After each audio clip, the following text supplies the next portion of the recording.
The boathouse stands like a relic from another era, its weathered clapboard siding bleached gray by decades of salt air and neglect.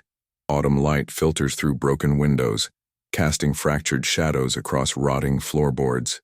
The structure leans slightly toward the water as if exhausted from holding secrets too heavy to bear alone. Emma Hartwell runs her hand along the doorframe, feeling splinters catch against her calloused palm. She's 52 years old, a contractor who's restored 17 historic buildings across New England. But this one feels different, personal. Her sister Claire stands at the water's edge, camera raised, capturing the way afternoon sun illuminates the collapsed dock pilings. At 48, she's spent 20 years documenting forgotten places, searching for beauty and abandonment. Their grandmother left them enough money to chase one dream together. This is it, a 1940s boathouse in Mystic Harbor, Connecticut, purchased for $60,000 at a county auction. The plan is simple: gut the interior, reinforce the foundation, install commercial kitchen equipment, create a waterfront cafe with gallery space for Claire's photography. 6 months of work, maybe 8. Then they open for business and finally build something that lasts. Emma's crew arrives on a Monday morning in late September. 5 men with tool belts and thermoses ready to tear down walls and haul out decades of accumulated debris. The interior smells of mildew and motor oil, ancient scents embedded in the wood itself. They start with the eastern wall, the one blocking the best harbor view. Sledgehammers swing, plaster crumbles, dust fills the air like fog. Then Jimmy Reeves stops mid-swing. His hammer has punched through the surface layer, but instead of hitting studs in empty space, it's encountered another wall. Solid, 12 inches deep where there should be 4. Emma climbs the ladder to investigate, pulling away chunks of plaster with gloved hands. The hidden wall is constructed from tongue-and-groove planking, sealed tight with what looks like marine-grade caulk. No gaps, no ventilation, built to last and built to hide. They work carefully now, removing the outer wall board by board. The sealed compartment emerges like a time capsule, perfectly preserved by its airtight construction. The first thing Emma sees is a stack of photographs, their edges crisp despite 70 years in darkness. Black and white images of young men in Navy uniforms, standing beside small wooden vessels with deck guns and depth charge racks. Their faces are smooth, unlined, boys playing at being warriors. Claire photographs everything before they touch it. Documentation matters. Context matters.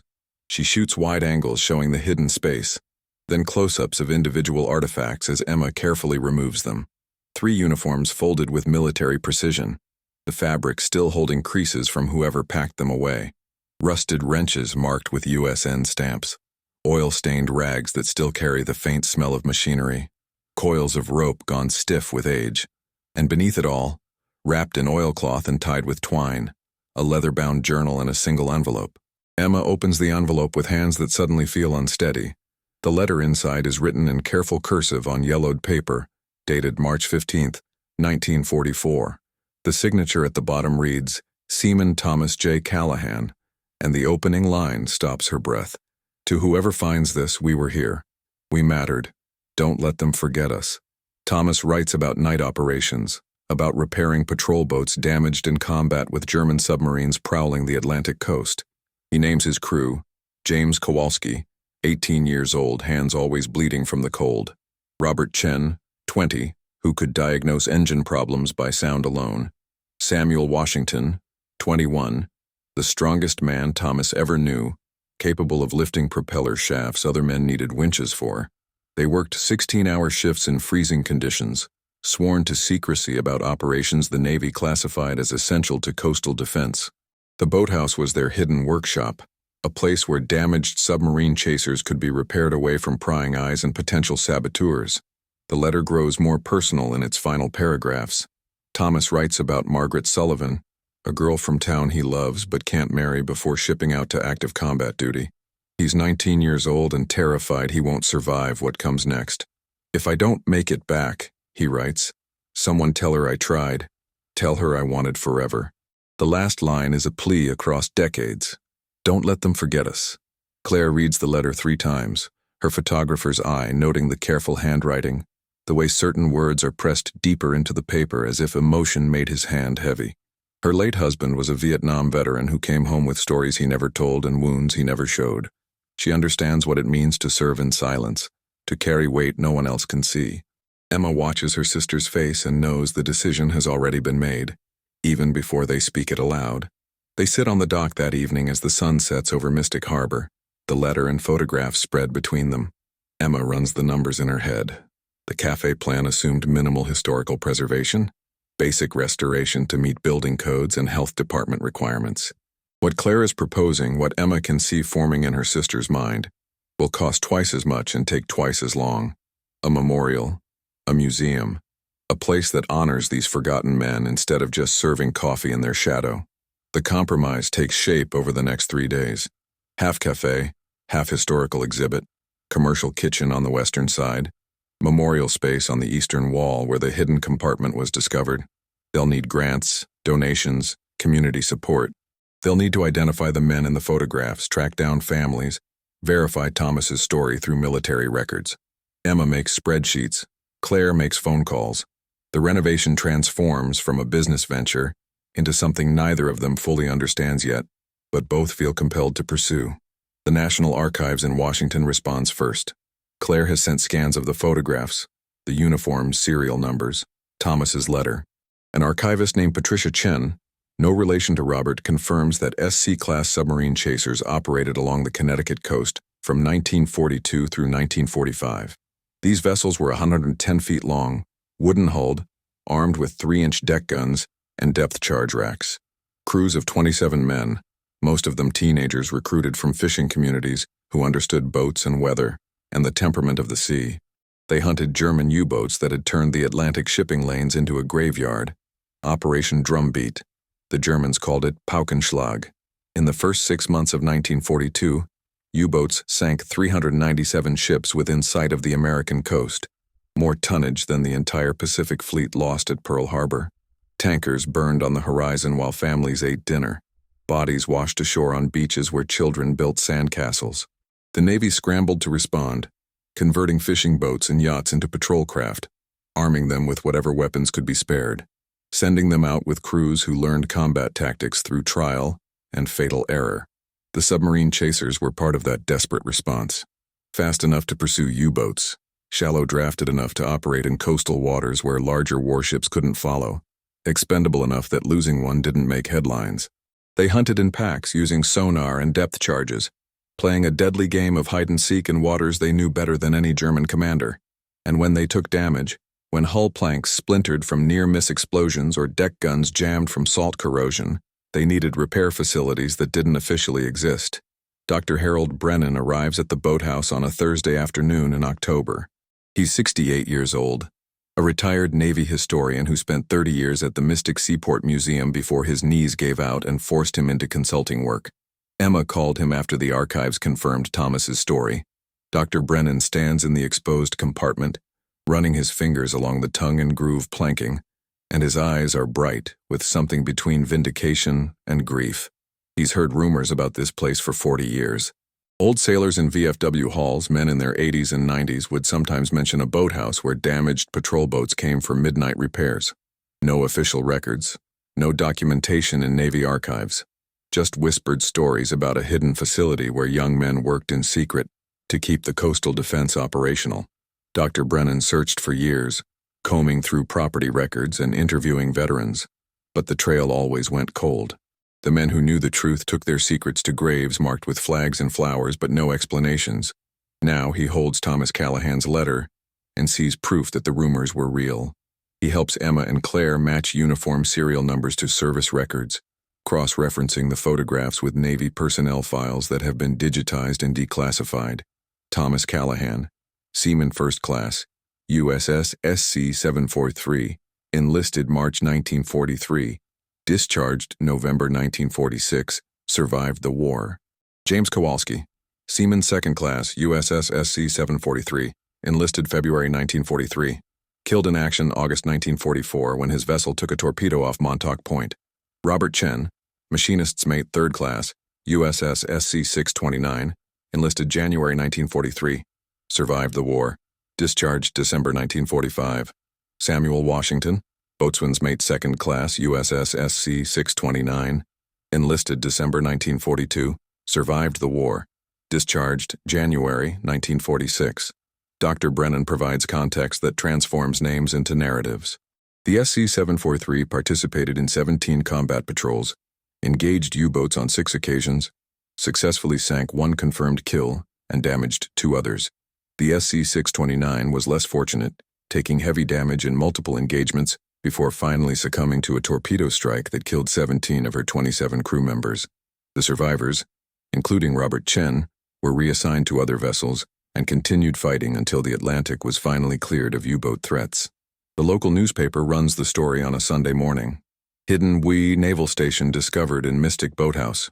The article includes photographs of the artifacts, excerpts from Thomas's letter, and a request for information from anyone who remembers the wartime operations. Emma expects maybe a dozen calls. She gets 63 in the first week.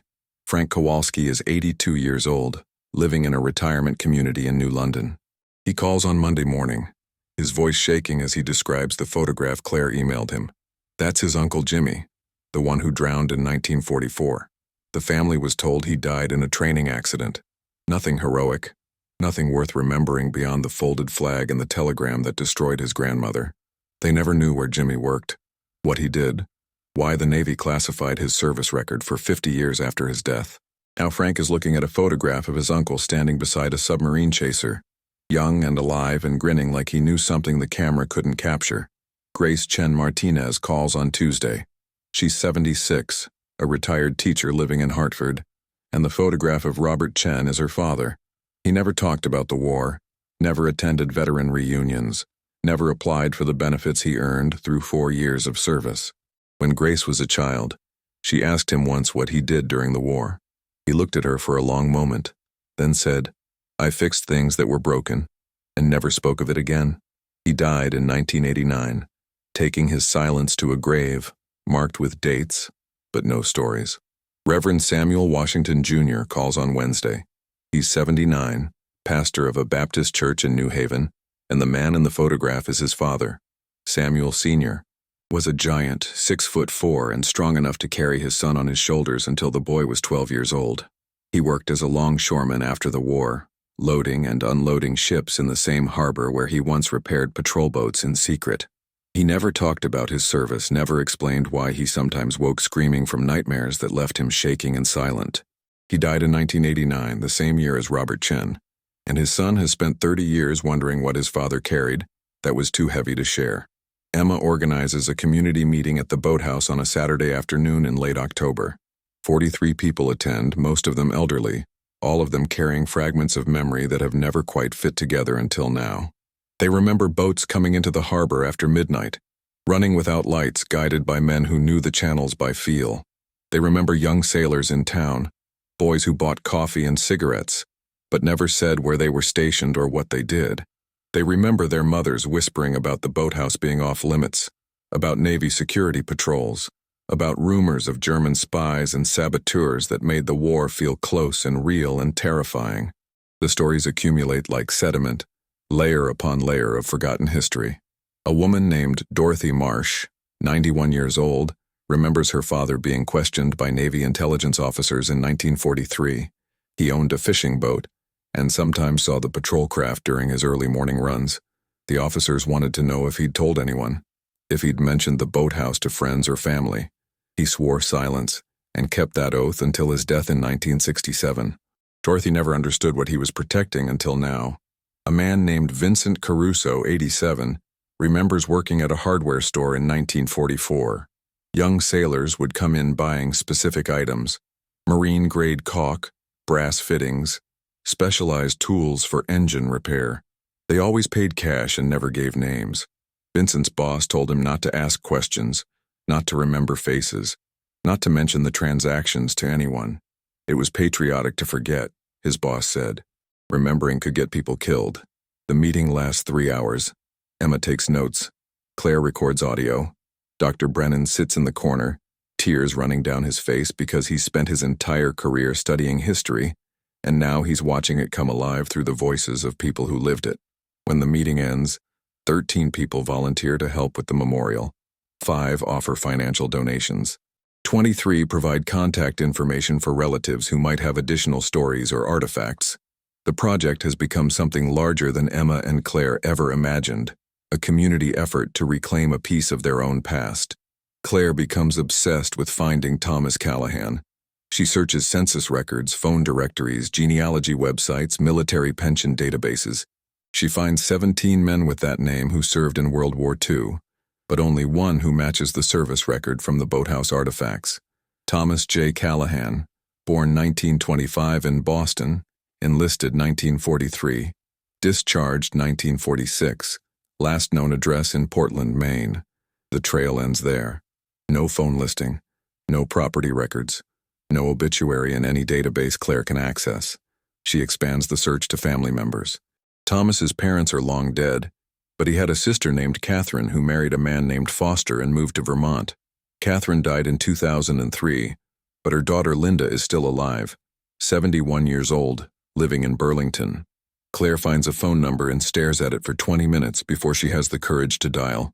Linda Callahan Foster answers on the third ring. Her voice is cautious, the tone of someone who's learned to be wary of unexpected calls. Claire introduces herself, explains about the boathouse, the hidden compartment, the letter her father left behind 80 years ago. There's a long silence on the other end of the line. Then Linda says, "He never told us about that. He never told us anything." Thomas Callahan survived the war and came home in November 1946. He looked for Margaret Sullivan, the girl he'd loved and left behind. But she had married someone else in early 1946, believing Thomas was dead or had forgotten her. He never married. He worked as a high school shop teacher in Portland for 40 years, teaching woodworking and basic carpentry to generations of students who knew him as Mr. Callahan, the quiet man who could fix anything and never raised his voice. He died in 1998 at the age of 73, and his obituary mentioned his Navy service in a single line, "Veteran of World War II." Linda agrees to visit the boathouse. She arrives on a cold November morning, carrying a cardboard box that has been in her attic since her father's death. Inside is Thomas's personal war diary, a small leather-bound notebook he kept throughout his service. Linda has never read it. Her father made her promise on his deathbed that she would keep it safe but never open it. Some things, he told her, are too heavy to share. But now, standing in the boathouse where her father worked and hid his story, Linda decides it's time to break that promise. She opens the diary and begins to read aloud, her voice steady despite the tears that blur the words. The entries are brief, factual, the observations of a young man trying to make sense of chaos through documentation. January 12, 1944. Repaired SC-743 tonight. Hull breach from depth charge near miss. Jimmy's hands were bleeding from the cold, but he wouldn't stop working until we got her seaworthy. Finished at dawn. Ship deployed immediately. No time for sleep. January 28, 1944. SC-629 came in with engine damage. Robert says the crankshaft is cracked, needs replacement. We don't have parts. He's trying to weld it. Says it'll hold for maybe 3 more patrols. Maybe. February 8, 1944. Lost SC-629 today. U-boat got her off Montauk. 17 men. I knew 6 of them. Robert survived. He won't talk about it. Just sits and stares at his hands like they're covered in something he can't wash off. February 23, 1944. Sam pulled a propeller shaft by himself today. Took 4 of us last time. He's getting stronger or we're getting weaker. Can't tell anymore. Haven't slept more than 3 hours in 2 days. Coffee doesn't help. Nothing helps except the work. March 3, 1944. Saw Margaret in town today. She smiled at me like nothing's wrong, like the world isn't burning. I wanted to tell her everything. Wanted to say I'm scared and tired and I don't know if I'll survive what's coming. But I just smiled back and kept walking. Some things you can't say out loud. They become too real. March 14, 1944. Last night at the boathouse. We ship out tomorrow for active combat duty. Jimmy made a joke about finally getting to shoot at something instead of just fixing things. Nobody laughed. We all know what active duty means. We've seen the casualty lists. We've repaired the boats that barely made it back. Tomorrow we become those statistics. I hit our story in the wall tonight. Maybe Margaret will find it someday. Maybe someone will remember we were here. Linda closes the diary and looks at Emma and Claire with eyes that mirror her father's words. Grief and pride mixed together until they're indistinguishable. She tells them what Thomas never told anyone else. The story he carried alone for 52 years after the war ended. He came back to Mystic in late 1946, hoping to find Margaret and finally tell her everything he couldn't say before. He walked to her house on a December afternoon, rehearsing words he'd been composing for 2 years. Her mother answered the door and told him Margaret had married in March 1946.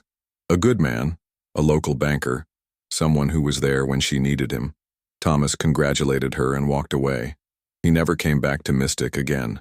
He moved to Portland and became a teacher because he couldn't save lives anymore, but he could teach young people to build things that lasted. He was good at it, patient and thorough, the kind of teacher students remembered decades later. He lived alone in a small house near the water, and every year on March 15th he would take out his diary and read the entries from 1944. Linda found him doing this once when she was 16, visiting for the weekend. He closed the diary quickly and told her it was just old memories, nothing important. She didn't push. She learned early that her father's silences were walls she couldn't climb. Emma asks the question that's been forming since Linda started reading. Did he ever find peace? Did the weight ever get lighter? Linda considers this for a long moment, her fingers tracing the diary's worn cover. She says her father had good days and bad days. Like anyone, he loved teaching. He loved his students. He loved the smell of sawdust and the satisfaction of watching something take shape under careful hands. But there were nights when she'd call and hear something hollow in his voice, an emptiness that no amount of conversation could fill. He died of a heart attack in his workshop, surrounded by half-finished projects and tools arranged with military precision. The last thing he built was a small wooden box with a hidden compartment, tongue and groove construction, sealed tight. Inside he'd placed a photograph of a young woman. On the back, in his careful handwriting, Margaret Sullivan, 1944. Claire asks if she can see the photograph. Linda reaches into the cardboard box and produces it, protected in a plastic sleeve. Margaret at 19, standing on a dock with the harbor behind her, wind catching her dark hair, smiling at whoever held the camera. Thomas, probably. Thomas, who loved her and lost her and carried that loss for 52 years without complaint or bitterness. Just quiet grief that became part of who he was, like the color of his eyes or the steadiness of his hands. Emma decides they need to find Margaret. If she's still alive, she deserves to know what Thomas left behind, what he wanted to tell her but never could. The search takes 2 weeks and involves census records, marriage certificates, property transfers, and phone calls to 3 different nursing homes. They find her at Seaside Manor in Mystic, less than 2 miles from the boathouse where Thomas hid his letter 80 years ago. Margaret Sullivan Brennan, 97 years old, widow, mother of 3, grandmother of 7, great-grandmother of 12, still sharp, still remembering. Claire and Emma visit on a Tuesday afternoon. They bring the letter, the photograph Thomas kept, and Linda, who wants to meet the woman her father never stopped loving. Margaret sits in a wheelchair by a window overlooking the harbor, and when they tell her why they've come, her hands begin to shake. She remembers Tommy Callahan. Of course she remembers. You don't forget your first love, the boy who made you feel like the world was bigger and brighter than you'd ever imagined. He was 19 when he left, promising to come back, promising forever. She waited 2 years. When he didn't return, when no letters came and no one could tell her if he was alive or dead, she accepted that he was gone. She married Richard Brennan in March 1946. A good man, a kind man. They had 47 years together before he died in 1993. Claire hands her Thomas's letter, the one he wrote in March 1944 and hid in the boathouse wall. Margaret reads it slowly, her lips moving with the words, and tears run down her face in tracks that follow wrinkles earned through 97 years of living. Margaret, if I survive this, I'm coming back for you. Wait for me. Tommy.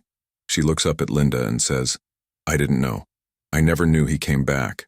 I thought he'd forgotten me or found someone else or died somewhere I'd never hear about. Linda tells her the truth. Thomas came back in late 1946. He looked for her. He found out she'd married. He walked away without making a scene or demanding explanations or trying to disrupt the life she'd built. He loved her enough to let her go. Margaret closes her eyes and sits in silence for a long time, holding the letter against her chest like it might warm something that's been cold for decades. When she finally speaks, her voice is steady despite the tears.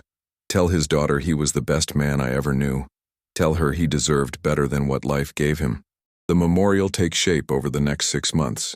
Emma and Claire work with Dr. Brennan, Linda, and a committee of 12 community volunteers to design something that honors the men without turning their sacrifice into entertainment. The eastern wall, where the hidden compartment was discovered, becomes the focal point. They preserve the original double wall behind climate-controlled glass, leaving the space exactly as they found it so visitors can see how the artifacts were hidden. The photographs are enlarged and mounted on illuminated panels, each one labeled with names, ranks, service records, and whatever biographical information families have provided. Thomas's letter is displayed in a custom case with UV protective glass, positioned at eye level so visitors can read his handwriting without straining. Beside it, they place excerpts from his diary, carefully selected to show the daily reality of the work without glorifying or sanitizing the fear and exhaustion. The 3 uniforms are mounted on mannequins positioned as if the men are still working, still repairing, still serving. The rusted tools are arranged on a workbench reconstructed from period-appropriate materials, showing the physical labor these operations required. Dr. Brennan creates an interactive timeline that runs along the northern wall. It documents U-boat attacks along the Connecticut coast, patrol boat deployments, combat engagements, casualties, and victories. Each entry is sourced from declassified Navy records, cross-referenced with German U-boat logs captured after the war. The timeline makes clear what these young men were fighting against. 397 ships sunk in 6 months, thousands of sailors and merchant mariners killed. An enemy that operated with near impunity until the Coastal Defense Network finally organized itself into an effective fighting force. Video interviews play on a loop in one corner. Frank Kowalski talking about his Uncle Jimmy. Grace Chen Martinez describing her father's silence. Reverend Washington explaining what it meant to grow up with a father who carried invisible wounds. Linda reading from her father's diary. Margaret holding Thomas's letter and saying, "He was the best man I ever knew." The interviews are raw and unpolished, filmed in the boathouse with natural light, no dramatic music or manipulative editing. Just people telling the truth about what was lost and what endures. The cafe occupies the western half of the building. Emma names it the SC-743 after Thomas's patrol boat.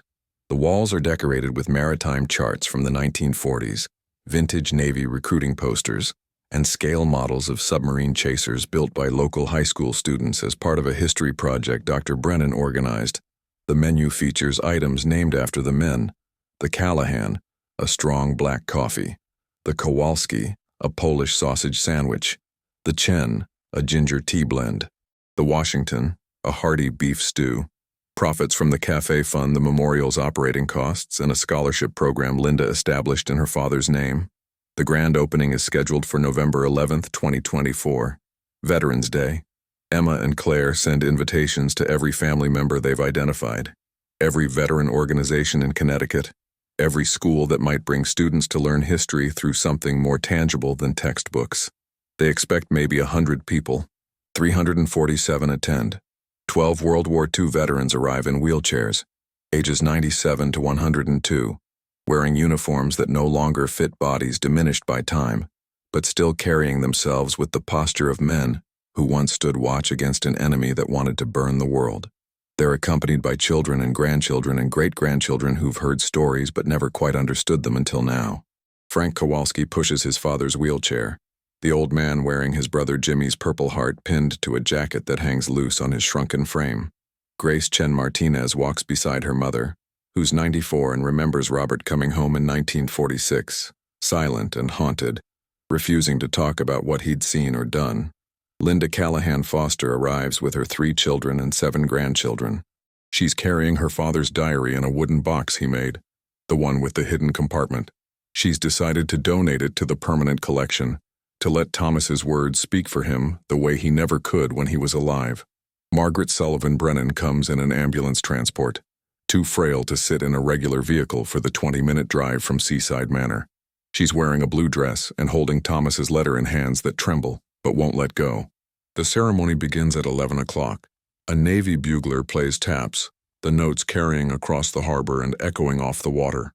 Dr. Brennan delivers a keynote address that balances historical context with personal narrative, explaining what these men did and why it mattered without reducing their service to statistics or propaganda.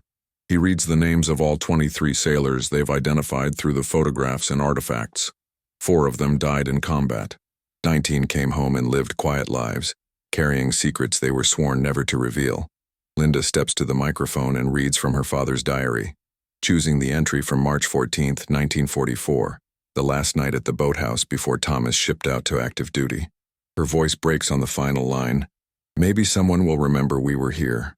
She looks out at the crowd, at the veterans and families and students and community members who've come to bear witness, and says, "We remember. We'll always remember." Margaret is too weak to stand, so Claire brings the microphone to her wheelchair. The old woman holds Thomas's letter up so everyone can see it, and her voice is surprisingly strong when she speaks. "I loved this man. I didn't know he came back for me. I didn't know he waited. I didn't know he carried me in his heart for 52 years. But I know now, and I want his daughter to know that he deserved every happiness life could give him.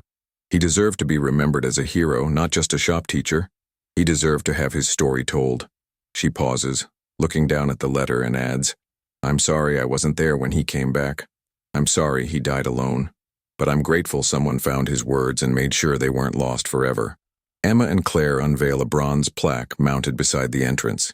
It reads, "In memory of the silent guardians who repaired our defenses and defended our shores, 1942-1945. They served without recognition, fought without glory, and carried their secrets with honor. We remember them now and always." Below the inscription are the 23 names, arranged alphabetically, each one representing a life lived in service and silence. The ceremony ends with a reception in the cafe.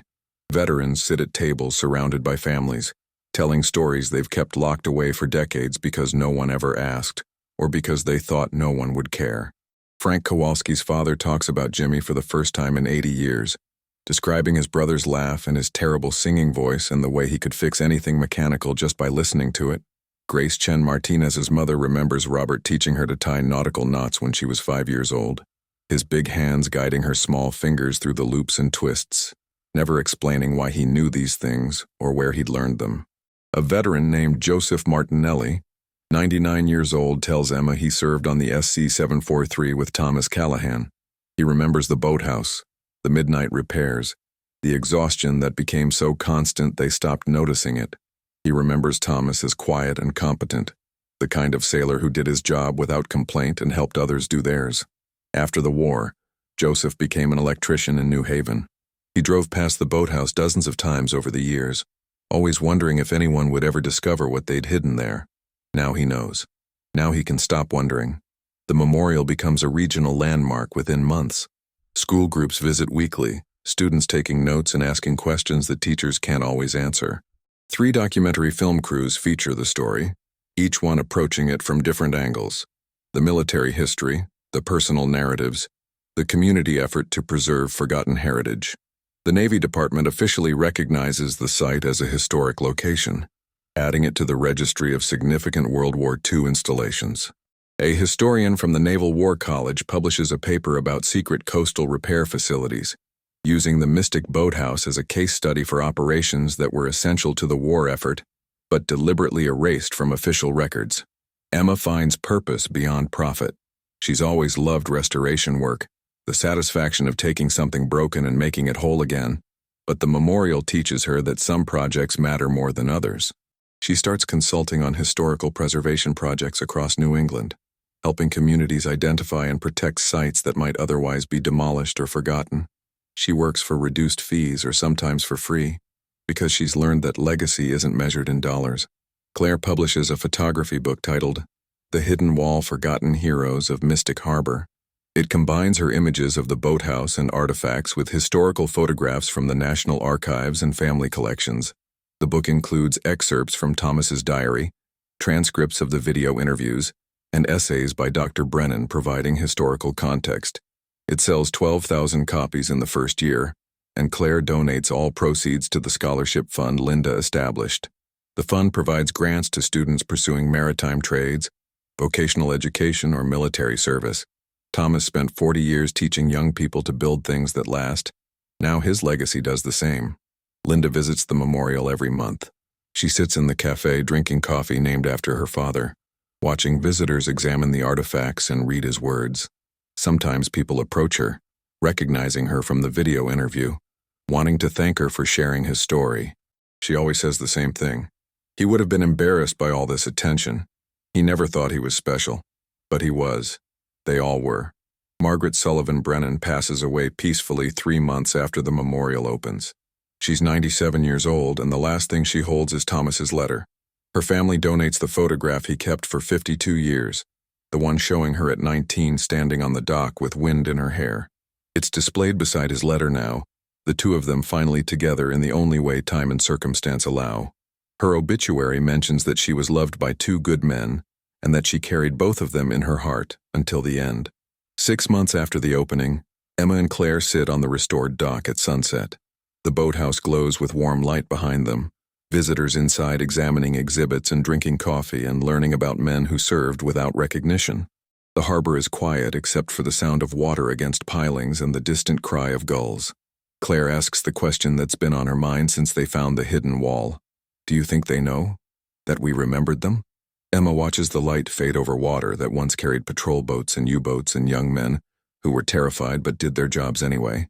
She thinks about Thomas teaching woodworking for 40 years, about Jimmy Kowalski drowning at 19, about Robert Chen's silence and Samuel Washington's nightmares and all the others who came home carrying weight they couldn't share. She thinks about Frank and Grace and Linda and Margaret, about families reconnected with histories they never knew existed, about 12 veterans who got honored before they died. She looks at her sister and says, "Yeah, they know." The camera pulls back slowly, showing the dock and the sisters and the boathouse behind them. Through the windows, visitors move among the exhibits, children pointing at photographs, elderly men in veteran caps standing at attention before the bronze plaque. The building that was abandoned and forgotten now serves as a bridge between past and present, a place where silence is finally broken and stories are finally told. The hidden wall gave up its secrets, and those secrets became something larger than the men who left them. They became proof that service matters, that sacrifice deserves recognition, that no one who gives everything should be forgotten. The final image holds on Thomas's letter behind its protective glass, his handwriting still clear. If you found this story moving, please subscribe to our channel for more incredible hidden histories.